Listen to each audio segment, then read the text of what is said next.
સૌરાષ્ટ્ર કચ્છના કાંઠા પર જોવા મળી છે અસર। દ્વારકાના દરિયામાં કરંટ જોવા મળ્યો છે। અરબી સમુદ્રમાં ભારે પવન સાથે કરંટ જોવા મળ્યો। આ અંગે વધુ અપડેટ મેળવીશું સંવાદદાતા મુકુંદ પાસેથી। જી મુકુંદ, વાવાઝોડાની અસર વર્તાઈ રહી છે? જી સંધ્યા, વાત કરવામાં આવે તો હવામાન વિભાગની આગાહીના પગલે દ્વારકાના દરિયામાં વાવાઝોડું ફૂંકાવાની સંભાવના હોય ત્યારે દ્વારકાની વાત કરીએ તો દ્વારકાના જે સમુદ્ર કિનારો છે તેમાં હાલ પવન સાથે ઊંચા મોજા ઉછળી રહ્યા છે। દ્વારકાના દરિયા કિનારા વિસ્તારમાં 15 થી 20 ફૂટ સુધીના ઊંચા મોજા ઉછળતા જોવા મળ્યા છે। વાત કરીએ તો દ્વારકાના ગોમતી ઘાટ, ભડકેશ્વર મહાદેવનું મંદિર છે તેમની આસપાસ જે સમુદ્ર કિનારો છે ત્યાં હાલ ઊંચા મોજા ઉછળી રહ્યા છે। ભારે કરંટ હોય દરિયામાં ત્યારે વાત કરીએ તો માછીમારોને પણ દરિયો ન ખેડવા તંત્ર દ્વારા સૂચના આપવામાં આવી છે। હાલ દ્વારકાના દરિયા કિનારે ભારે કરંટ સાથે ઊંચા મોજા ઉછળતા જોવા મળી રહ્યા છે। સંધ્યા જી, આપનો આભાર।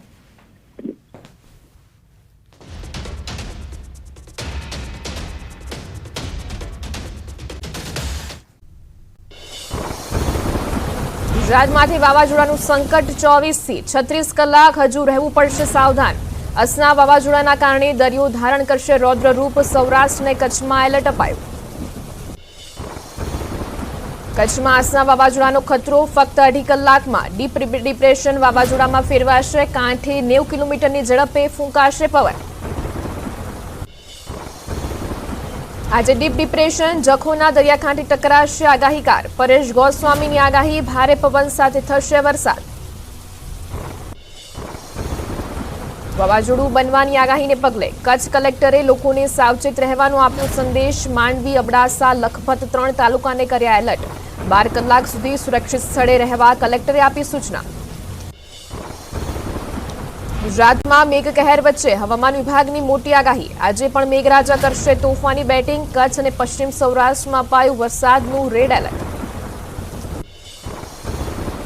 સવારે 10 સુધી ગુજરાતના 5 જિલ્લામાં રેડ એલર્ટ। કચ્છ, મોરબી, જામનગર, દ્વારકા, પોરબંદર જિલ્લામાં અતિ ભારે વરસાદની આગાહી। સુરેન્દ્રનગર, રાજકોટ, જૂનાગઢ, ગીર સોમનાથ, અમરેલી જિલ્લામાં પણ થઈ શકે ભારે વરસાદ। અમદાવાદ સહિત 22 જિલ્લામાં યલો એલર્ટ। મોતને મુઠ્ઠીમાં રાખી સુરક્ષા ટીમનું દિલધડક રેસ્ક્યુ। દ્વારકામાં જળપ્રલય વચ્ચેથી 22 લોકોને બચાવ્યા તો પોરબંદરમાં 17 લોકોને એરલિફ્ટ કરાયા।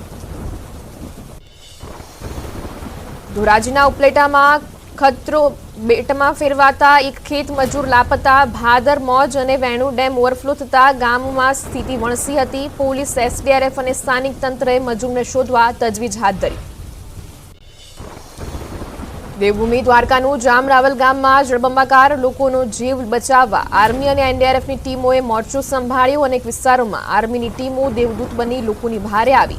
જીવના જોખમે જવાનો કરી રહ્યા છે બચાવ કામગીરી।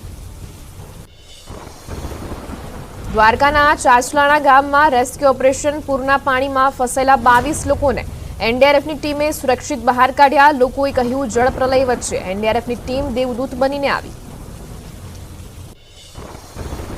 ખેડામાં જળપ્રલય બાદ ઠેર ઠેર જળબંબાકાર। ઘણા ભાગો હજુ પણ પાણીમાં ગરકાવ। અંબિકા કોમ્પ્લેક્સનો એક માળ સંપૂર્ણ પાણીમાં ગરકાવ થતા કોમ્પ્લેક્સના 50 થી વધુ પરિવારોનું કરાયું રેસ્ક્યુ।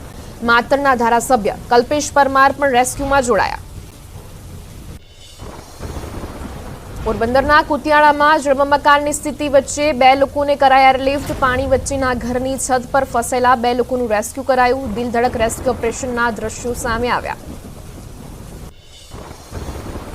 પોરબંદરમાં જળપ્રલય। કાંટોલ, થેપડા અને એરડા ગામ બેટમાં ફેરવાયા। ગળાડૂબ પાણીમાં ફસાયા સ્થાનિકો। 3 ગામડાઓમાં રેસ્ક્યુ ઓપરેશન હાથ ધરાયું। પોરબંદરમાં ગેડ પંથક ફરી જળબંબાકાર। ગેડ પંથકના 25 થી વધુ ગામડા પાણીમાં ગરકાવ। ગામના પાદરમાં દરિયો ભરાયો હોય તેવી સ્થિતિ સર્જાતા લોકો બોટ મારફતે અવરજવર કરતા દેખાયા। કુતિયાણાના ચિકાસા ગામ જળબંબાકાર। ભાદર અને ઓજત નદીના પાણી ગામમાં ઘૂસતા ગ્રામજનો ઘરની છત પર રહેવા મજબૂર। લોકોને 3 દિવસથી નથી મળ્યું ભોજન। પોરબંદરમાં ગાયત્રી મંદિર નગર પાણીમાં ગરકાવ। શહેરમાં ભાદરના પાણીએ તારાજી સર્જી। ફસાયેલા 45 લોકોનું કરાયું રેસ્ક્યુ। બોટ મારફતે લોકોને સલામત સ્થળે ખસેડાયા। પોરબંદર શહેરમાં ગળાડૂબ પાણીમાંથી પૂર પીડિતોનું કરાયું રેસ્ક્યુ. ફાયર બ્રિગેડના જાંબાઝ જવાનોએ ફસાયેલા લોકોને બચાવ્યા. જિલ્લા વહીવટીતંત્રએ પૂર પીડિતોનું રેસ્ક્યુ કરી ભોજન પાણીની વ્યવસ્થા કરી. પોરબંદરના મિલપરા વિસ્તાર પાણીમાં ગરકાવ. પૂરમાં ફસાયેલા લોકોનું ફાયર વિભાગે કર્યું રેસ્ક્યુ. નીચાણવાળા વિસ્તારમાં 8 થી 10 ફૂટ ભરાયા હતા પાણી. કચ્છના અબડાસામાં વાવાઝોડાની અસર દેખાઈ. તોફાની પવન સાથે વરસાદ વરસ્યો. જોરદાર પવન સાથે વરસાદથી લોકોની ચિંતા વધી. અબડાસા તાલુકાના જખોમાં નીચાણવાળા વિસ્તારોમાં પાણી ભરાવાથી લોકોનું સ્થળાંતર. જખોના કોલીવાસના 150 લોકોને પ્રાથમિક આરોગ્ય કેન્દ્રમાં લઈ જવાયા. તંત્રએ કોઈ વ્યવસ્થા ન કરતા હાલાકીનો ભોગવવી પડી હોવાનો પૂર પીડિતોનો દાવો. કચ્છમાં સતત વરસાદી માહોલથી તારાજી. લખપત નજીક કપુરાશી પાસે પુલ પરથી વહી રહ્યા છે પાણીના વહેણ. સ્થાનિક નદીના પાણી પુલ પરથી થઈ રહ્યા છે પસાર. અબડાસામાં પોલીસ સ્ટેશનમાં ઘૂસ્યા પાણી. કોઠારાના પોલીસ સ્ટેશનમાં પાણી ઘૂસ્યા. વરસાદી પાણી પોલીસ સ્ટેશનમાં ફરી વળ્યા. સતત ભારે વરસાદને કારણે સ્થિતિ વણસી. દ્વારકાના રૂપેણ બંદરે ભરાયા પાણી. ભારે વરસાદના કારણે ચોતરફ જળબંબાકાર. બોટમાં પણ પાણી ભરાતા મુશ્કેલી. દ્વારકામાં ધસમસતા પાણી વચ્ચે એક બોટમાં કેટલાક લોકો ફસાયા. ફસાયેલી બોટમાંથી લોકોનું કરાયું રેસ્ક્યુ. રોજગારની ટીમે કરેલા રેસ્ક્યુના દિલધડક વિડીયો સામે આવ્યા. દ્વારકામાં પાણીના પ્રકોપ વચ્ચે દેવદૂત બનીને પહોંચી એનડીઆરએફની ટીમ. આવરપરામાં મેઘ પ્રકોપ જોવા મળતા અનેક ઘરોએ લીધી જળસમાધિ. ઘરમાં ફસાયેલા લોકોનું દિલધડક રેસ્ક્યુ કરી જીત્યું લોકોનું દિલ. ઉપલેટા તાલુકાના ગ્રામ્ય પંથકમાં સતત વરસાદથી નદીઓ ગાંડીતુર બની. નદીના પાણી ખેતરોમાં ઘૂસી જતા ખેડૂતોને પારાવાર નુકસાન થયું. સીમ વિસ્તારના ખેતરોમાં ભાદરના પાણી ઘૂસી જતા વ્યાપક નુકસાન.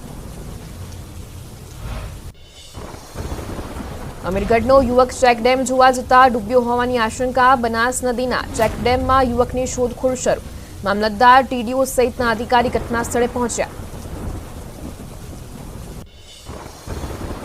પોરબંદરમાં વરસાદનો વિરામ પણ હજુ જળબંબાકાર. કુંભારવાડા, ખડપીટ, જુડાળા, મિલરા હજુ પાણીમાં તરબોળ. પોરબંદર ફાયર સ્ટેશનમાં પણ ભરાયેલા છે કમરસમાં પાણી.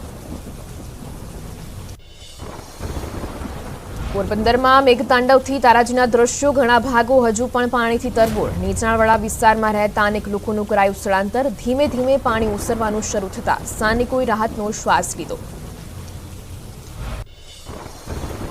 વરસાદના વિરામ બાદ પણ સુરેન્દ્રનગર પાણી. હજુ પણ અનેક વિસ્તારમાં પાણી ભરાયેલા હોવાથી સ્થાનિકોમાં રોષ. વોર્ડ નંબર 5 અને 6 માં તાત્કાલિક પાણીનો નિકાલ કરવા સ્થાનિકોની માંગ. ધોરાજીના હજારો વીઘા ખેતરમાં જળબંબાકાર. કુદરતી આફતને કારણે હજારો વીઘા ખેતરમાં પાકને નુકસાન. મોંઘા ભાવના બિયારણ, જંતુનાશક દવાનો ખર્ચો ખેડૂતોને માથે પડ્યો. સરકાર પાસે કરી યોગ્ય વળતરની માંગ. કચ્છના માંડવીમાં 24 કલાકમાં પડ્યો 15.5 ઇંચ વરસાદ. ભારે વરસાદ બાદ માંડવી જળબંબાકાર. બાબાવાડીમાં કેટલાક લોકો પાણીમાં ફસાતા આર્મીના જવાનોએ હાથ ધર્યું રેસ્ક્યુ ઓપરેશન. કચ્છમાં વાવાઝોડા પહેલા ભારે પવન સાથે ખાબક્યો વરસાદ. માંડવીમાં ઘણા ભાગોમાં વીજપોલ અને બેનરો ધરાશાયી. લોકોને સલામત સ્થળે ખસી જવા અપીલ. વાવાઝોડા પહેલા જ સેનાએ સંભાળી કચ્છની કમાન.